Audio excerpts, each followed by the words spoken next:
C'est l'entité de Docapost qui s'occupe de la démat de facture depuis 25 ans. Et donc, c'est CRS qui est chargé de développer la PDP Docapost. Voilà, juste en intro. Alors, moi, je rejoins complètement ce que Eric a dit. Effectivement, les PDP vont jouer un rôle très important dans le cadre de la nouvelle réglementation. Alors, je vais aborder la facture électronique pour toujours garder le lien avec les délais de paiement sous 3 angles. Un premier angle qui permet de situer les PDP en tant que tiers de confiance. Ça, c'est vraiment un élément qui nous semble important. Effectivement, par rapport à l'annonce d'hier, il y a le PPF qui sort un peu du paysage et que finalement, les échanges de factures qui jusqu'à aujourd'hui pouvaient se faire entre PDP et éventuellement entre PDP et PPF, ça ne sera plus le cas demain. Ça rejoint ce que disait Eric également sur l'interopérabilité. Les échanges de factures ne se feront qu'entre PDP demain. Et donc la PDP sera un tiers de confiance. Alors j'insiste sur ce terme tiers de confiance. Donc aujourd'hui, les échanges de factures se font entre un fournisseur et un client. Demain, il y aura un tiers de confiance qui sera l'intermédiaire des échanges des factures entre ces deux acteurs-là. Donc pourquoi c'est un tiers de confiance? Parce que quelque part, c'est une entreprise qui fait l'objet d'un contrôle assez strict de la part de l'administration. Donc il y a vraiment un process d'immatriculation qui est assez strict, avec pas mal de choses à fournir, avec des obligations qui sont définies dans les textes, mais également des sanctions qui peuvent être appliquées par l'administration fiscale si ces obligations-là ne sont pas respectées. Donc la PDP, elle a quand même un engagement assez fort vis-à-vis de l'administration fiscale. Donc c'est pour ça que j'insiste sur ce rôle de tiers de confiance. Le deuxième élément, c'est que c'est pas parce que seulement la DGFiP a vérifié les éléments que je suis tiers de confiance. La DGFiP exige également que des cabinets d'audit indépendants interviennent pour confirmer les matriculations et également pour assurer sans renouvellement. Et c'est pas parce que vous êtes immatriculé que c'est à vie.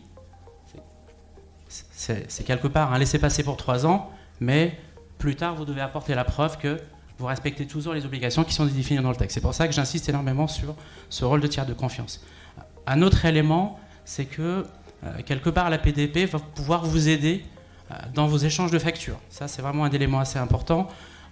Si j'essaie de donner rapidement un peu les responsabilités de la PDP, si vous voulez aujourd'hui vous adresser votre facture à votre client, demain, c'est la PDP qui fera l'intermédiaire. Donc, si votre facture n'est pas conforme, quelque part, elle restera un peu post-restante dans votre PDP. Elle ne partira pas chez votre client. Donc, d'un autre côté, les litiges qu'il peut y avoir aujourd'hui parce que votre facture n'est pas conforme, il manque tel et tel élément, je peux dire que ces éléments-là seront nécessairement un peu réduits demain parce qu'il y a des contrôles réglementaires. On va s'appuyer sur une norme européenne qui permet de vérifier le contenu, ce qu'on appelle les notions de mention obligatoire qui doivent apparaître sur une facture. Ça, c'est un premier élément.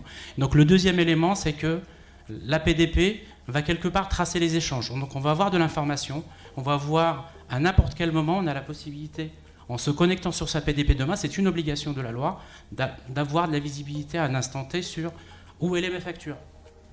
Elle est bloquée quelque part, elle est en litige, donc j'ai l'information tout de suite. J'ai plus besoin d'appeler mon client. Elle n'est peut-être pas été envoyée par la poste, etc. En tout cas, toutes ces difficultés qu'il peut y avoir aujourd'hui, normalement... Oui, c'est le rôle du tiers de confiance, là, vraiment. Exactement, c'est un tiers de confiance. Ça, c'est vraiment le premier point sur lequel qui me semble important.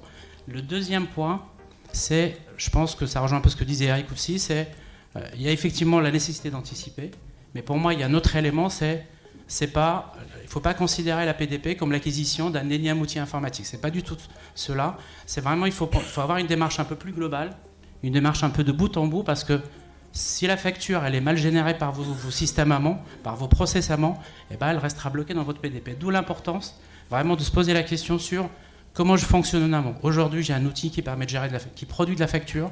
Est-ce que la facture qui va être produite sera acceptée demain par la PDP? Il y a vraiment un vrai travail en amont là-dessus, sur les outils, sur les process. Il y a peut-être aujourd'hui ce qu'on appelle un peu les pain points, c'est des tâches manuelles des choses. Donc, c'est peut-être l'opportunité de pouvoir dire je rationalise, j'optimise, j'automatise, ça permet de gagner du temps. Et tout ça, je pense que ça peut qu'aider à ce que finalement, j'ai de la traçabilité, j'ai du suivi plus fin. Et donc, en termes de délai de paiement, l'information, elle est disponible. Et quand l'information est disponible, quelque part, je peux facilement réclamer, demander, appeler pour, en tout cas, avoir l'information tout de suite. Ça, pour moi, c'est un élément important. Il y a aussi, pourquoi je parlais d'une démarche de bout en bout, c'est aussi parce que pour vos factures fournisseurs, à un certain moment, ils ne vont plus arriver par le même circuit, ils vont arriver via une plateforme. Et donc, il faudra également s'organiser, voir comment cette facture qui arrive, comment elle pourra être intégrée dans vos systèmes comptables. Est-ce que vous avez besoin de faire du rapprochement automatique? Voilà. Il y a toutes ces questions-là qui sont à se poser D'où effectivement le fait de dire c'est nécessairement une démarche un peu plus globale et pas forcément je veux acheter en tout cas les services d'une PDP. Et c'est pour cela qu'il y a besoin de conseils, qu'il y a besoin d'anticipation, qu'il ne faut pas attendre. En tous les cas, la dernière minute, d'ailleurs, les jalons qui a été précisés en termes de... Pour respecter la réglementation, c'est des dates au plus tard. Vous pouvez anticiper, vous commencez plus tôt. Il n'y a pas d'obligation d'attendre la dernière minute pour pouvoir se mettre en conformité. J'ai juste un troisième point encore. Le troisième point pour conclure, alors, bien sûr. Le troisième point, c'était juste pour dire concrètement, par rapport à la facturation électronique, par rapport à ce qui se fait aujourd'hui, quels sont les éléments un peu plus concrets qui peuvent quelque part permettre d'avoir un impact positif sur les délais de paiement. Pour moi, la première chose, ça a été évoqué tout à l'heure, on a parlé beaucoup d'affacturage. La DGFiP, dans tous les échanges qu'il y a eu, dans tous les travaux qu'il y a eu, a pris le soin de décrire comment les processus de facturage devront se dérouler demain en cohérence avec la réglementation. Donc déjà ça, quelque part, il n'y a plus de réflexion à avoir pour dire demain comment la facturage doit s'insérer dans le nouvel écosystème. Donc ça, déjà c'est un point de gagner. Et donc on a quelque chose de l'administration fiscale qui est clair, qui est bien défini. L'autre élément qui me paraît aussi important, c'est aussi l'administration a défini un ensemble de statuts. Alors je rentre un peu dans le détail, c'est-à-dire que votre facture, elle va suivre un cycle de vie. Elle va être générée, elle va être déposée. À un certain moment, elle va peut-être se retrouver au litige, elle va être approuvée.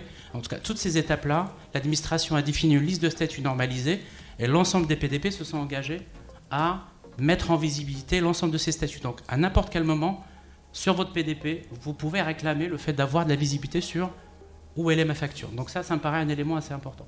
Un troisième point, juste un peu plus concret, c'est qu'aujourd'hui, vous avez déjà je vais aller un peu vers l'ordre des experts comptables. Vous avez déjà énormément d'experts comptables qui ont déjà pris en main le sujet, qui ont déjà commencé à proposer des PDP. 70%. Voilà, qui ont déjà commencé. Alors concrètement, il y en a même qui ont déjà commencé à proposer des PDP à leurs clients.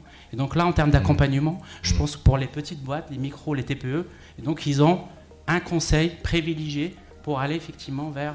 voilà. Et puis un dernier point, et j'arrête. Oui, c'est le dernier point. C'est le dernier point. Allez, un dernier point et j'arrête. C'est le septième dernier point. Un dernier point. Donc il y a les PDP ont également, ça rejoint un peu ce que disait Eric, donc il y a aussi des partenariats qui commencent aussi à se mettre en place entre PDP, entre conseils, entre fiscalistes, entre avocats fiscalistes, de telle façon à pouvoir offrir un service plus complet, plus global, qui permet d'aborder le sujet de la facture électronique de façon, en tout cas dans une démarche un peu plus globale et non pas seulement...